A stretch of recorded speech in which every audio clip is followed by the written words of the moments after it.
was 17 when I took the job mowing the cemetery grounds in my small town. It wasn't glamorous, but it paid better than flipping burgers. Mostly I was alone, which suited me fine. Every Friday, I worked the back half. Old graves, many unmarked. There was one spot, row 13, that always gave me this weird pressure in my chest. I'd find my mower stalling there. Battery drains, tools vanish. Even the grass seemed wrong. One day, I noticed a new gravestone in that row. It hadn't been there the week before. It was blank, no name, just a single carved sentence. Do not disturb. That night, I had the worst nightmare of my life. I was back in the cemetery. Fog blanketed everything. I saw myself standing over that stone and something was crawling out of the soil next to me. I jolted awake, drenched in sweat. The next morning, I went to check that grave again. The stone was cracked, and where there had once been grass, now was a hole, like something had clawed its way out. I quit the job that afternoon. But every so often I still get dreams. The soil under my fingernails, whistle whispering from beneath my bed.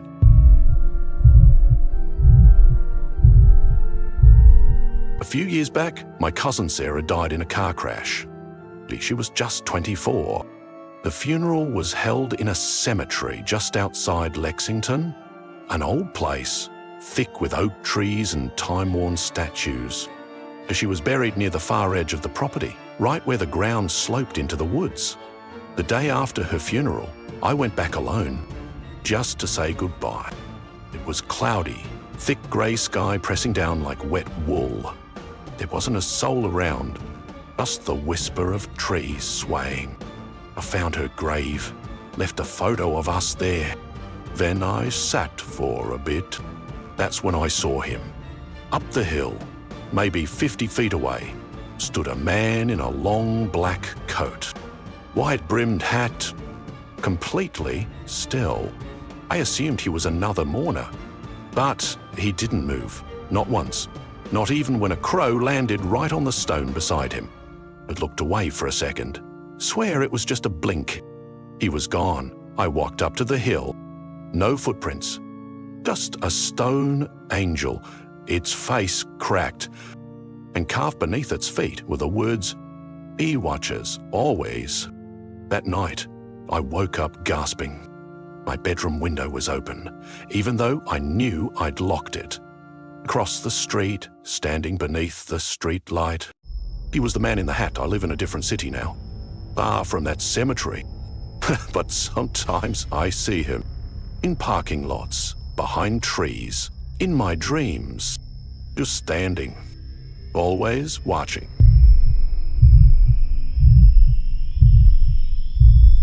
Back in college, I worked part-time for a landscaping company. One of our regular contracts was maintaining an old rural cemetery, a place so out of the ways even the locals didn't talk much about it. It was called Silver Pines Memorial, and honestly, there was nothing silver or piney about it. The trees were blackened with mold, and the whole place just felt off. Still, money was money. One morning, my partner Jake and I got there early. It was foggy, so thick we could barely see 10 feet ahead. We split up to cover more ground. I went toward the far south end of the cemetery, a place I'd passed dozens of times. Except this time, there was a new grave, freshly dug, the dirt still soft. No grass, no flowers, just a cheap wooden cross stuck into the ground. The name on the cross? My name. Not a similar name, not a coincidence. My actual name. Full first, middle, and last, carved into the wood, clean and sharp. The date of death? That very day. I stumbled back and called for Jake. When he got there, he laughed it off. But when I pointed to the grave, it was gone. Gone. Not a sign it had ever been there. I thought maybe I'd imagined it. Maybe I was sleep deprived. Until later that night, I got a call from an unknown number. I picked up. A voice whispered, "The grave is waiting. Don't be late." Then the line went dead. I never went back to Silver Pines again. I quit the job, switched schools, moved across the country. But some nights, I wake up gasping, smelling fresh dirt, hearing my name being whispered just outside my window.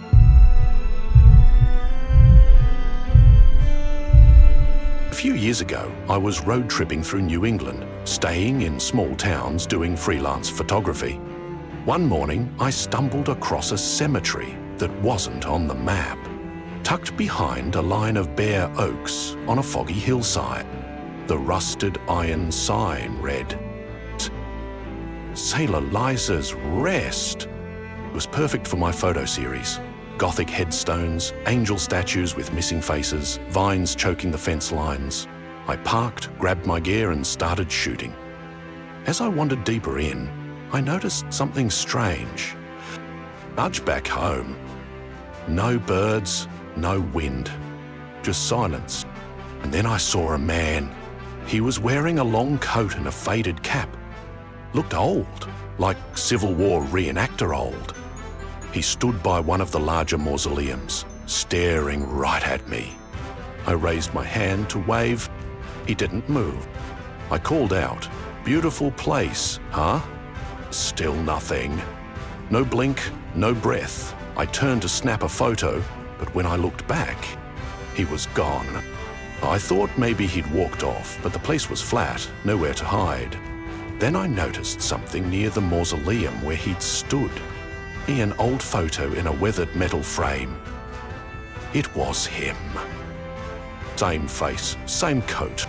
Underneath, it said, "Elijah W. Grant, Cemetery Caretaker, 1893, 1942. Ever vigilant, never absent." My blood ran cold. I turned and walked fast back to my car. But when I got in and checked my camera roll, the photos were all corrupted, glitched, warped. Except one, the last shot I took before heading back.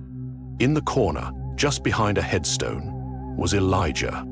Here's the oven. Closer. Smiling. Weeks later, I tried to look up the cemetery online. Nothing. Not even a trace. People say you can still visit St. Eliza's Rest, but only if it wants you there. And if the caretaker thinks you don't belong, you'll never leave.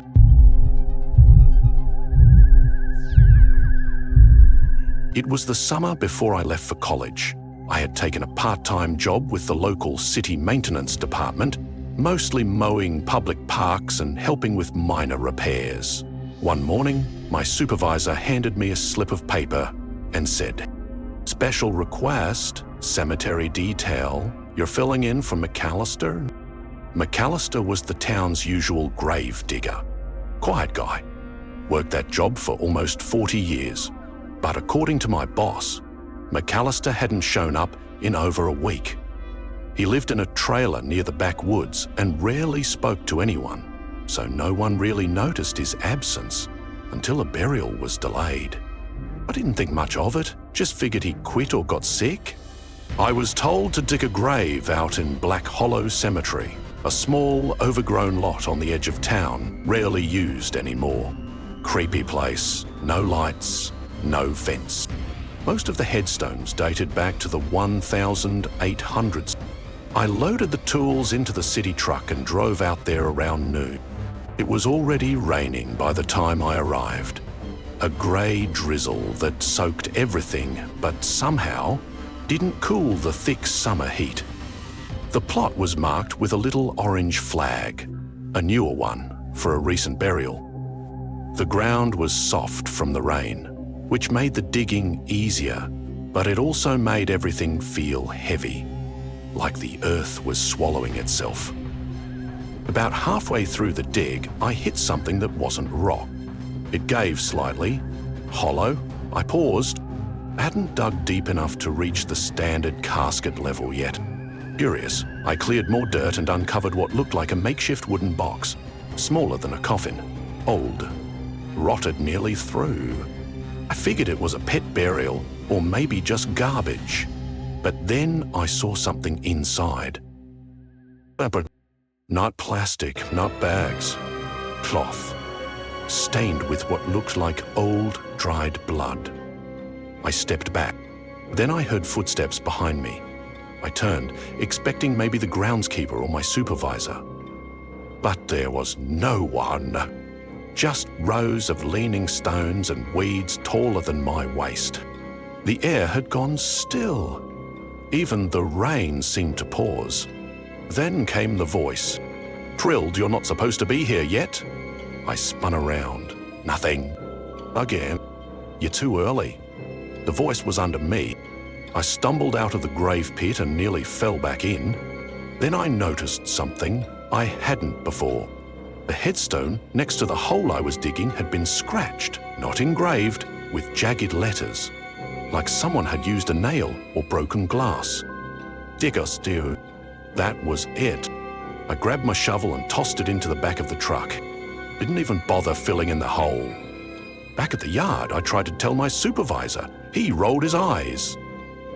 McAllister was probably drunk. He's done that before. You're fine. Except McAllister never came back. A week later, they found his trailer. Door wide open, lights off, blood on the floor. No body, just his old work boots. And scratched into the wall above his bed were the same words. Big as Dewey. A month later, I left for college. I've never gone back to Black Hollow Cemetery, but I dream about it. That soft ground, that on, and something still, alive, underneath it all. Cemeteries hold more than just memories. They carry secrets, warnings, echoes of those who never truly left. If you ever find yourself walking through the graveyard at night and feel a presence or hear a whisper, don't look back. Don't speak. Just walk. Because once they know you can hear them, they won't stop talking.